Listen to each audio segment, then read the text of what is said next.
What's up, friends? This is Ben Landers, and I'm here with a special guest today. This is Mike Graham. What's up, Mike? Hey, Ben. Good to be here. We are right now at the National PE Institute. We just finished with a great day of sessions, and I've been following Mike online for a long time and have recommended many times that people go check out his page on Class Dojo because he's a wizard with Class Dojo, and I don't know anything about it. So I was asking Mike if we could get together and if I could ask him a few questions about it, how he organizes things, and I thought it would be really helpful for you guys and anybody in the future that wants to know to have this video. So we're just going to let you listen in as Mike kind of walks me through the process, teaches me about Class Dojo. But before we do that, let's hear a little bit about the man behind the legend. Mike, give us your quick bio. So, Mike Graham, I teach elementary physical education, kindergarten through 5th grade. My school is Williamsburg Elementary School in Geneva, Illinois, which is a western suburb of Chicago. We have about 500, just over 500 students, and I see them twice a week for 30 minutes. And this is my 22nd year teaching, so excited to be here and sharing a little bit about Class Dojo. Awesome. So how many kids are at your school? So we have just over 500, about 520 some kids. And it's K through 5? K5. Right on. Okay, so from what my perspective is, you use Class Dojo to manage positive and negative behaviors. Is there anything else that you track within the app? So pretty much it's just for observable behaviors that I see going on in the classroom, things that I want to reward and try to promote, those positive things, and then obviously the behaviors that I'm trying to extinguish in class as well. So it's mainly used for that. I also, though, use it as an advocacy tool for my program and the things that are going on in the gym, to be able to share that with parents, give them a little bit of a window into the classroom so they can kind of see.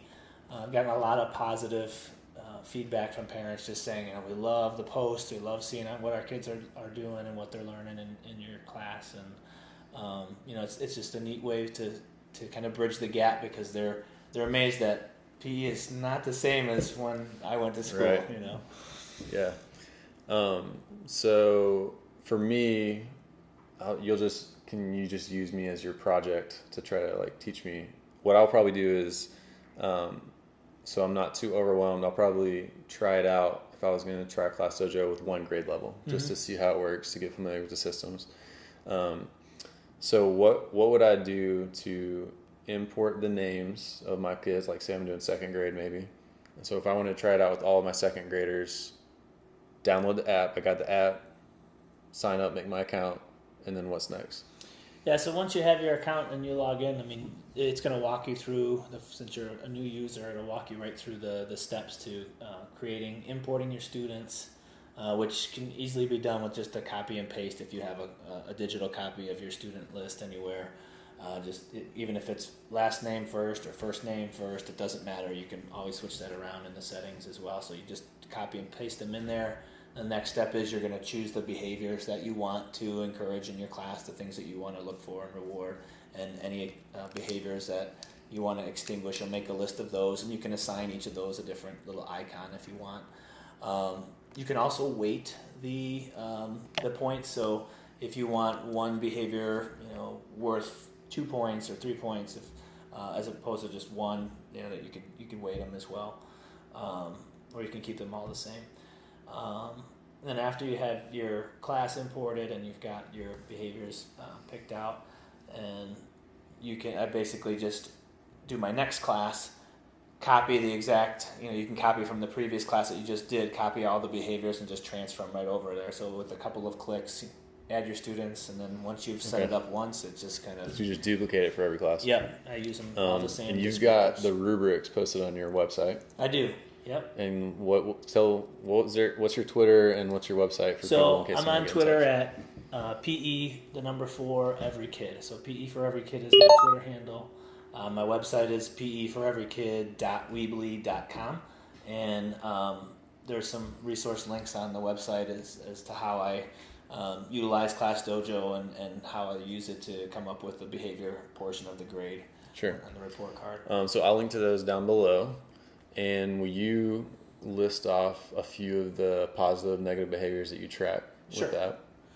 Yeah, so one of the big things is that I want to establish in the gym is that quick transition from getting dropped off by the teacher to come in, so that entry procedure is a big one for me. So I have an entry board, little dry erase board inside that kind of tells the kids what we're doing for the day and what I want them to do as they come in. So when they enter, they look at the board and they get started. So I could be finishing up with the class or talking to a teacher if there was an issue in the previous class or whatever, and the kids can kind of just be self-started. And if I come back and I turn around and the kids they followed the procedure, the entry procedure, I just simply select all and give all the whole class a point for following the entry procedure. They all came in the right way. They went to the middle circle, or they got the equipment, or they got in groups, or whatever it was that I wanted them to do for the day. So that's one of the big things that I focus on is did they follow? Instead of asking me what are we doing, or what do we grab equipment right away? Do we go sit down? Do we because I don't have a set squad positions or a set warm up routine or a set.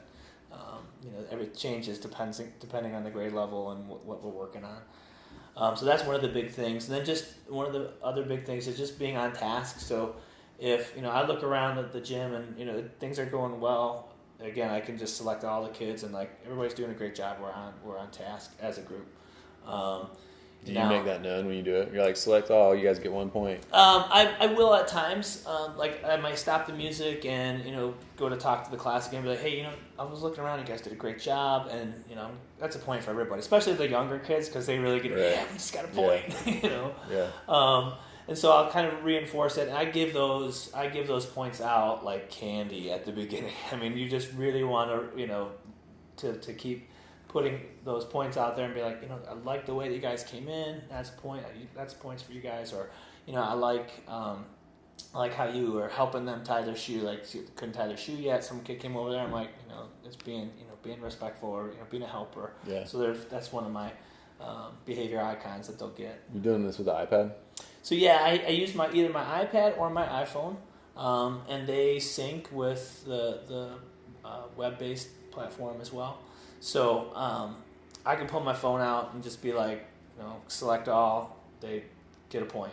Now, if I had everybody came in, did the right thing, but I had two kids were running around chasing each other, or they were grabbing a basketball, or they were shooting or whatever they weren't supposed to, then I can just select everybody and then deselect those two kids, give everybody a point, and then just go back and put those two kids didn't follow the procedure.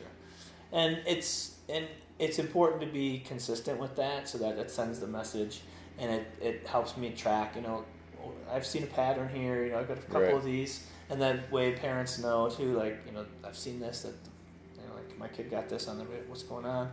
And usually they can tell from the descriptor, but the nice thing is you can also type in a little narrative, so if you want to put a little note, this is what happened, that way they're aware, and that helps keep the kid on track.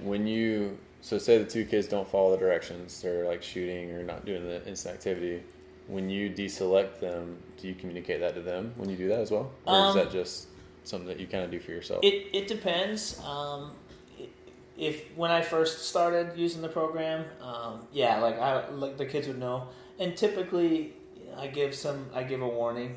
If I'm giving directions and you got a couple of kids that are talking or goofing around, I might talk to them first, and then if I have to talk to them again, and then I usually don't do it in front of everybody, but as we start the activity, I'll be like, you guys were talking, I had to ask you a second time, I said I had to take a point away, and not in a, a judging or a mean, way. I don't get upset about it. It's just a very business-like transaction. I took a point away, and they know that I lost a point. They know that mom or dad's going to see that at the end of the week. Right. It makes you sad that you had to do it. So, yeah. Cool. And so you're saying the parents get to see that. So can you tell me how how do the parents get connected to your? So I've got my second grade kids in. Mm-hmm. What do I need to do to get those second grade parents connected to the account? So part of that registration process, when you sign up and you get your kids put in, you get your behaviors put in, you get your classes set up. The last step, it'll say, do you want to print out? There's a set of a sheet, a code. Each code it links that child to that particular class. So and that that there's a parent code and there's a student code. So if the parents want to make an account so that they can track their kids' behavior in PE, and they can see all the cool things that they're learning, they would go online, they'd pick their username and password, and then they'd enter that code, and that would link them to my class. And then I'd be able to see as the teacher how many parents connected, and when they connected, I can see when the parents checked last, when they logged in last, and if we want to have communication, if they can type me, we can have two-way communication in there, kind of like almost like a text message feature where we can go back and forth if we need to. So if they choose to connect their account, and then when their kid loses a point or gains a point, do they get an email? Like, how does that notification work? So yeah, they'll either get a notification on their phone, or at the end of the week, typically there's a reminder, either an email or it may come through the app as well. It says, be sure to check your child's progress this week. If they earned or lost any points, they'll get a reminder. Now, if they didn't, like, let's say they had a field trip one day, like I teach 2 days a week, or they have PE twice a week, so let's say they had field trip one day and they were sick another day, so they missed both days that week and they didn't earn any points or lose any points. They're not gonna have that. So when parents are like, why did I say that I didn't have any points this week? And be like, yeah, it's because they weren't here. So. And the nice thing is too about the parent code, if they have multiple students, you have a second grader and a fifth grader, you can have one login for both kids, and you can just toggle between both, and you can see, you get a code for each one, and you can link them both to your account. Cool. So basically, it's easy as download the app for the parent. You give the parent codes or the kid codes to the parent. Mm-hmm. So do you like print a piece of paper for that? Or It downloads PDF file, you print it out, and usually what I do is on our back to school night, which is early in the school year, it's like second, third week of school. I will print them out and I will give them to the classroom teachers, because the parents usually go and listen to the classroom teacher spiel and have a packet of papers that they pick up from their desk, and I'll usually include that in there as well. Cool. So that's how I kind of distribute them.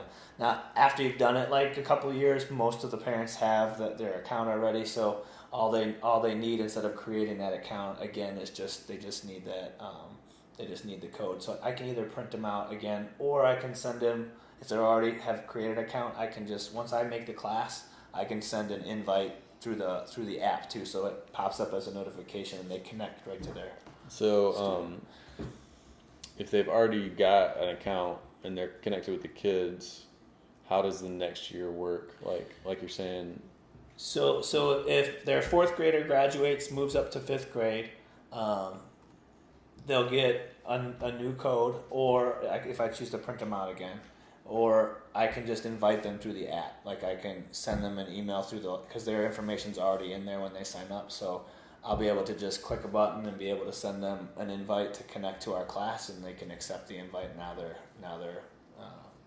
invited to our class. They're part of the class. So they can see everything. And then what is it like for you when you are setting up the accounts again the second year? Like, are you just creating a brand new year for each new school year? So I'll take all of the classes I did that first year and I'll archive them, because right now Class Dojo doesn't have a feature that you don't delete anything, you just archive it. So that kind of wipes the slate clean, and you just set up your new class, type your teacher's name in, second grade Johnson, and then you copy and paste either your class list, or what I do is, since all my kids use it, K through 5 at my building, and not all the classroom teachers use it, just PE. A couple of the classroom teachers use it as well. But I set up a school directory, so I dump all the names from the school into the program, and then I just drag. I see the class list. I look at the class list and I say, okay, I know Betsy's in 2J and Tommy's in 2J, and I just go down the list, and then I take them from the student directory. Once they're in that student directory, I can move them to any class, the next year. So I just create my new teacher and then just drag in the kids that she has from in her new class. That way, if you have a kid that you might get your class list early, and then within the first couple of weeks it changes, somebody switches or whatever, you can always just drag them. Yeah, switch them out. So since you're doing it that way, you have your whole school in there, you drag them to the classes each year, then the next year you just start over with that same school list? Yep, you have your same school directory, and then you just add, now I have Mrs. Johnson 2018-19. Yeah, so then you're just adding any new kids. Yep, any new students, and those are the ones, like if I get a new student in the middle of the year, I'll print out their sheet for their parent code and their kid code, and then I'll send it home with that child, and their parent can get it, and it gives them instructions on how to do it. Some parents want to just do the parent one. They don't want their kid to make one. Some parents make one with their kid, or their kid makes it. So, cool. It's really up to them how they want to go about doing it. And then, what about, you said you use it for advocacy as well. So how you're obviously it's advocating for your program when your parents get notifications that their kids have good behavior or bad behavior, because it shows you're actually teaching something. But what are the other ways that you're using it to advocate for your program? So in addition to the behavior, I will take some video clips of whatever we're happen to be doing in class that week, and I can do whole group stuff, or just I can be narrating kind of gameplay or what we're learning today. I could take still pictures or whatever, and I can upload those to their class story. So if it's something that I want to share with the entire class, there's something called Class Story on Class Dojo that you can share that video or that picture with all the parents that have signed up. They can all see that video. If it's just like a video of one kid, like they're jumping rope or something, I just want to get a snapshot of that, or a quick video of them, I can just share it with just that student's parents. Okay. And that way, the parents, I can see how many parents viewed that picture. I can see if parents could like it. There's a little heart that they can like it if they want, or they can type a comment if they want. And then there's like that text message feature where we can, if I get a note from the doctor that says like they can't participate in PE, usually I'll take a picture of that and I'll put it on that kid's class story so that their parent will get it. They'll know that I received the note, and I'll just say, yeah, we're going to take it easy today, whatever. And they'll know that I got that, and they're like, thanks for getting that. Because a lot of times, you don't always have time to send an email or whatever. So just a quick picture and putting that on their portfolio, so to speak, or their class story. So it's kind of similar to like a private Facebook page for each class, almost. Yeah. Like you're sharing, and the parents can only see it. They're in that class. Yeah. So there's ones that you can do for each class, and then there's the school story. So if there's a big announcement like, oh, we've got field day coming up, don't forget to bring your sunscreen and whatever, I can put that on our school story, and that way it goes out to everybody. Okay. Cool. That's awesome. All right. We're going to.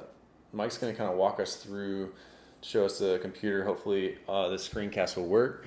And he's going to show me how he has his classes set up so you can see some of the behaviors and things like that. So do you want to... Yeah, we'll give it a try here. Give it a shot. Record. Desktop. 3, 2, 1. All right, so this is a look at the desktop when you first create your account. I've already got an account, so it recognizes me, so I'm just going to go back in and show you what my screen looks like. And you can see here, this is my school, Williamsburg Elementary School. We've got 26 teachers that are connected, other classroom teachers that are either currently using it or they signed up and tried it out. They may not all be using it. But you can see here I've got first grades. I've got 4 first grades set up here. I've got 4 sections of second grade. I've got 4 sections here of third. And you can see these are all my classes, 4th, 5th, and I have 2 kindergarten classes. Now when I go into a class, let's say Miss Hannah's class, I'll be able to see... Do the kids pick out their avatar? Now, or is it automatic? That's a good question. So when you first import your class list, it will automatically randomly generate them a random little icon. Mm-hmm. So they'll have like a little monster icon. Now, like sometimes the kids will be like, I don't like pink, something like that. Well, that's where that slip of paper comes in, where they can make their own account. So they can customize it. Yeah, they can customize it. And that way the kid, when they have their iPod or their iPad at home, they could, if they download the app, they can go and they can look and see what, the points they earned or the points they lost. They can customize their avatar. They can look at the pictures that I've posted on their portfolio or their class page. So Just more motivation for them to get connected. yeah, so and I don't have a great number of students that do it. I mean, I have some that are really they can you put that on Class Dojo? They're really intense about it. And other kids that a lot of kids that don't have an account, which is fine. My main motivation is that this helps me when it comes time to do my report card because I have to give a grade for behavior, and it's really easy for me to do that when I've got all those observable behavior Right. instances documented. So you can just kind of see that here I've got all the kids here. Usually the first thing that I'll do is I'll ask the teacher when they're dropping them off if all my students are here, and I'll just hit my attendance. So all these kids right now are green, and let's say Addie was gone that day, I just click her and then she becomes red. So I know that.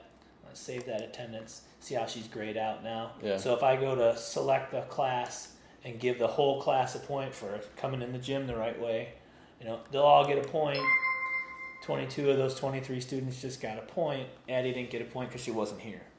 All right. So just because Brendan's got 60 and Eli has 57 doesn't mean that Brendan's doing way better. Just maybe Eli wasn't here that day, didn't have the opportunity to earn those points. So I can click on individual students and give them points, so you can kind of see some of my descriptors here. If I see a kid being kind, going out of their way and helping somebody else, I give that a 2. Kids that are being a responsible leader, everybody's talking, but you have that one kid that's just sitting there. They're doing the right. I'm like, wow, you're doing the right thing, even when others around you weren't. I'm like, that's being a responsible leader. And then their parent gets a little ping. Yeah, like your kid was responsible leader. And they'll see that, and they can. I saw you got this. What's that for? That's cool. So then. That generates those conversations at home. If there's areas that need improvement, so I don't often have a lot of arguing and fighting, but parents want to know: did they come in the right way? Were they keeping their hands and feet to themselves? Were they using the equipment the right way? Did you have to talk to them a few times? Were they talking during instructional time, or did they not stop on the signal and they kept shooting baskets and it was time to line up or whatever, and I had to tell them a couple of times. The no gym shoes one, you can see I set it to 0, which is neutral, so they don't lose any points or gain any points. But it just goes on there as the icon. That way the parents know, you got to bring your gym shoes that day, or you got to make sure you wear them that day or whatever. So those are just some of the points that I give out. And then I can look at the end of the day, and I can look at the day for this class, and I can see that this class had 100% positive behavior so far. I mean, I gave out 1 point for entering the gym, but and it'll tally all the kids that got one, and I can see all the kids here. Now, if any of the kids lost a point, obviously their percentage would be changed. And then basically what I do is at the end of the grading period, I'll pick a custom date range. So let's say, for example, I pick January 1st through, I don't know, let's say, May 31st, hypothetically. All right. I'll be able to see as a class, they did really, 98% positive. This is a really good class. They got a 607 positive points and only lost 14 points. This is a really good class. So, and I can see, percentages and things down here for each individual kid, and I kind of translate those then to my report card. Cool. So that's how that works out. And you can get a, attendance report too. So if kids were, if they were gone or whatever. And I usually grade them out as well if a student was, they can't participate, their arms in a sling, or they're in a cast, their legs cast where they can't participate, so they can't really earn a lot of the points that, the other kids could earn. Mm-hmm. So I do that as well if they can't participate. So that's basically how I use it, and that's really all I wanted to show you here. If you want to see the stories. Yeah, but portion. Let me ask you. So this is let's say it's the end of the 9 weeks. You're about to give mm-hmm. grades. How do you determine what grade you give the kids for behavior? So that's a good question. So I have a rubric that I came up with that works, based on the amount of time that I see my kids and everything. And so we have 3 descriptors. We have an area for improvement, demonstrating progress, and demonstrating consistency. So we have kind of a 3-point scale. And so I have, I look at each student's positive behavior percentage over that time frame, and if they're that whatever, I don't even know off the top of my head because I haven't written down. Like let's say they're 95 to 100, then every time for the most part they're demonstrating consistently good behavior. And if it was whatever, if it was the tier down, they're making progress. I still have to talk to them a few times here and there, but for the most part, they're making progress. They're doing good. And if there's a lot of negative ones on there, their behavior percentage is really low. Then it's just an area that we can work on. Right. So when you do that, you're just going by percentages of each kid, and then does it line up with your rubric that you've created or not? Positive versus negative behaviors. It will tally the positive and negative together and come up with the percentage on its own, so that way I know how many, and I can see how many positive points and negative points. I mean, you could really set it up however you wanted. Like if you only see your kids once a week, I know people that only give out, they might start the day with 3 points and they might take points, like, you only ended with 1, or you might I just do it as I see it. And I typically try to do it at the beginning of class, right when they come in, typically somewhere towards the end of class, like after we've done our activity, like how did it go? Did I have a lot of on task behavior? Did I have to talk to several kids? And I'll usually award the class as a whole. And then as we line up, that's a big time too. Did they line up? Are they ready to go back to class? Or like our kids jumping up on the wall and whatever. Cool. So that's kind of how those are the 3 big times. And if there's individual ones that I see, then I'll do it. I'll just award that. So if I see certain partner groups or teams that are working well together, like, you guys are doing a great job. So you have your rubrics posted on your site? Yep. So those are on my site. Link down below for those. Yep. And then you'll be able to see the rubric there and be able to see all the point descriptors and how those work for me. Cool. Yeah, let's see the advocacy stuff. All right, so now I'll show you how I use it kind of to advocate for the program and kind of communicate with parents. So you have this button up here, stories. This is their class story. So if I click on that, I'll be able to see any announcements that I gave in here. Like this was the end of the year. I just said, I put that in there. Have a great summer. Some video clips that I took so all the parents can see what we were doing. This was a big obstacle course towards the end of the year. And I can see 17 parents out of the 24 watched it. Cool. Had 7 likes. Nobody wrote a comment, but they can if they want. Can you, like, for example, if I'm recording a video of a kindergarten class, could I share that with only the kindergarten classes? Yeah, how you would do that is you could take that same video and you can put it with, you can go into one kindergarten class, put it on their class story. Okay. Go into the next kindergarten, put it on their class story. And then they would have it. And you probably only have a couple sections of each of kindergarten. So, and it's really just a couple clicks, copy paste, 3-4 times, whatever you have, and then all the kindergartners can see that same video or whatever. So you can put video clips in there, and you can put pictures in there. Like I have links to my website or to YouTube videos that I made. I put on YouTube.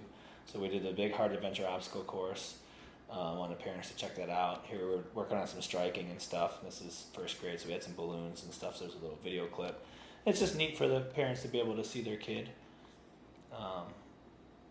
using different body parts. Here we see the kids were using their heads, and so I just took a little 20-second, try to keep it up in the air.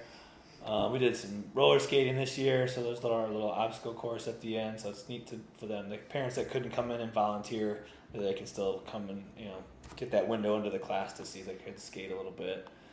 On special days like Valentine's Day, I'll put in, like they have these pre-made things you can just say, I want to add it to story. Yep, I'll just click that, and that way they get like there's the little Valentine.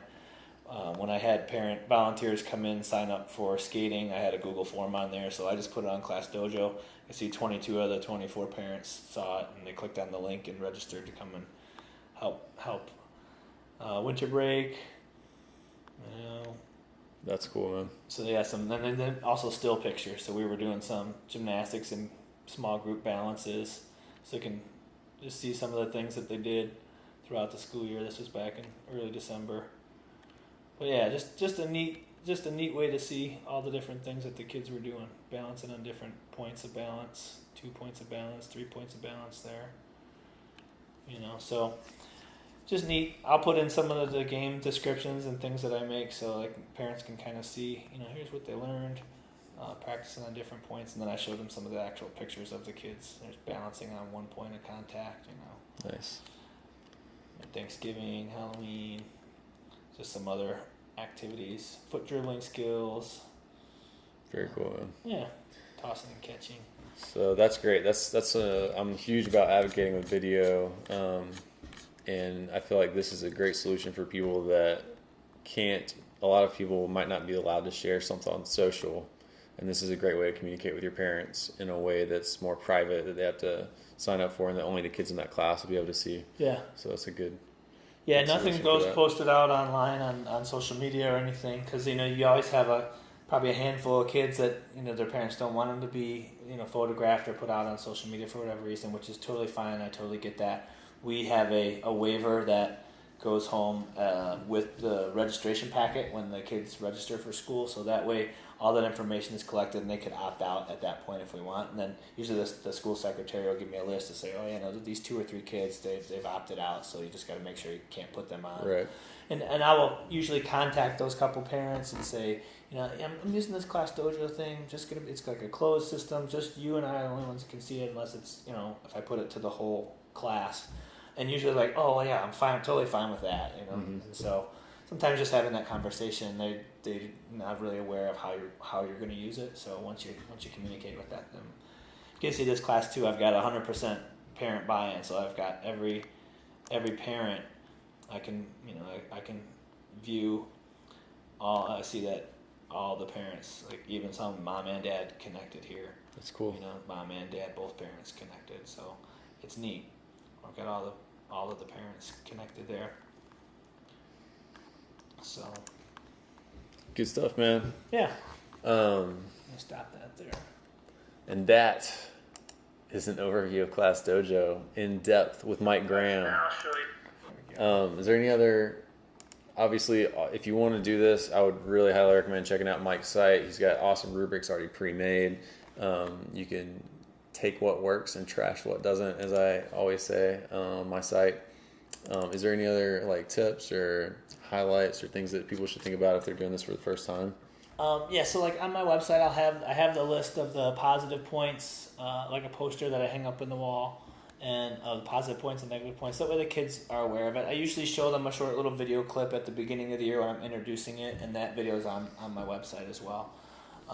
When you sign on to Class Dojo, there's a whole there's a link to all the PD resources. So if you want to talk about it with other teachers and you want to present it at other teachers at your school or in your department or whatever, or you want a PowerPoint to show it back to school night or whatever, it has all the stuff already pre-made for you. So the company's already made all those things where you just you're ready to use them. I do a whole class or a whole school kind of a competition, positive behavior competition contest I call it. So at the end of each month, I look at the positive behavior percentage for each grade and each class, and then we give out.